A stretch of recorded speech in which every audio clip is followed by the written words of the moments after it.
Were you surprised the player 369 became? No, I'm not surprised. I played against him for like I played against him. I've known him since 2018. So there was a guy called M7 Ghost. This is his name, M7 Ghost, and he was playing Camille, and I was picking Urgot.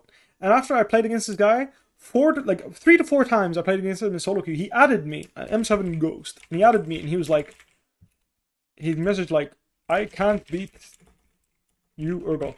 Every other Urgot I can win, but you, Urgot, I can't win." And in 2020 Worlds, after we lost, I saw him in the hotel at the elevators, and he told me that was him. I was like, yo, what the fuck? You remember that? Because I remember that, because that was the first account that ever added me from Korean solo queue that I played with. And I was so proud of that moment, because I was like a rookie, you know? And I was like, some guy thinks I'm too good. And even though I had no idea who the fuck it was, I didn't care. It was a high-low challenger Korean player. It was 369. That's wholesome? Oh yeah, it was awesome. Like, it made losing a lot, like, it made it quite nice. So, you're actually the reason? No, I don't think so.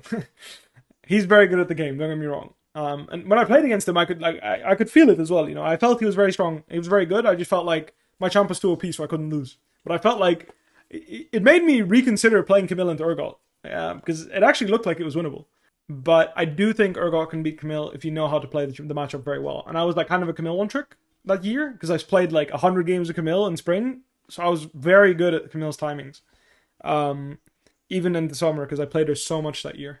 Did he ever beat me? Yeah, he beat me on Urgot. It was just like it wasn't like I said, you know, it was like I would win. I think it was like I won 3 out of 4 times in the solo queue, you know, and it was really hard for him to like pressure me. And I think for him it was maybe normal that people would underestimate Camille and win. I don't know. I don't know the entire situation. It was just like I said, right? We played like 3 or 4 solo queue games. I remember playing against him 3 or 4 times. Then he added me and told me like he just couldn't. Like, he said what I said, like literally.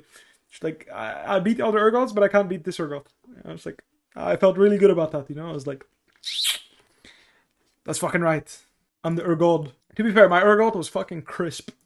My Aatrox was better, by the way. Unironically, my Aatrox was better than my Urgot by a mile. I was insane at Aatrox. And the fun fact is, okay, I'll tell you right now why my Aatrox was insane. So after Madrid finals, I met Lena. And she told me she'd never seen a good Aatrox player in her life. And I was like, that's about to change. So I played 100 games of Aatrox in Korean solo queue, and I was completely 1v9 on this champion. It helped that he was like the best top laner in the game next to Urgot, so that helped as well. But that is why I was so dedicated to playing Aatrox. And I really wanted to play it on stage, because I was so fucking good at this champion. I was so fucking good at Aatrox. I was so good at Aatrox that I hadn't played League for 2 months after that Worlds.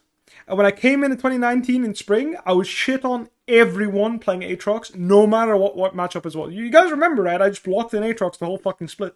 And I didn't even play him that much in that split in solo queue. I was just, I was that confident on my mechanics. Like, because I'd practiced so many games in Korea that I was just that clean. Why don't I play him? Because I'm not that clean anymore, man. Like, dude, like, I haven't played 100 games of him. Did I play him on stage? In 2018 Worlds, I didn't know. One of my biggest regrets. In 2019 spring, I played him every game. I played him every single game. I swear, you could literally, let's put it this way. Joey Youngbuck could have went on stage and gave him he could just handed over a paper saying what we're gonna lock in. Like, that's the type of team where we would go on stage, and if you didn't ban Lissandra, Aatrox, and Lee Sin, our first 3 would be, in any given order, Lee Sin, Lissandra, Aatrox. And unironically, that was our draft, like legit.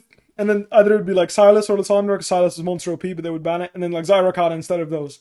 And it's like, we'd go on stage and it's like, go ahead, like, you know what we're gonna play, so you can choose what you want to play against, right? You want to play against Aatrox, or you want to play against Lissandra? Do you want to play against, you know, like, ban what you want? Do you want to play against Healy Rakan, or, yeah, I didn't think so, ban Rakan. You know, you want to play against Lee Sin, or you want to ban Lee Sin? Like, this is just how it was, and literally, we'd just show up, and we just played that. It wasn't old Aatrox, it was actually the new one still.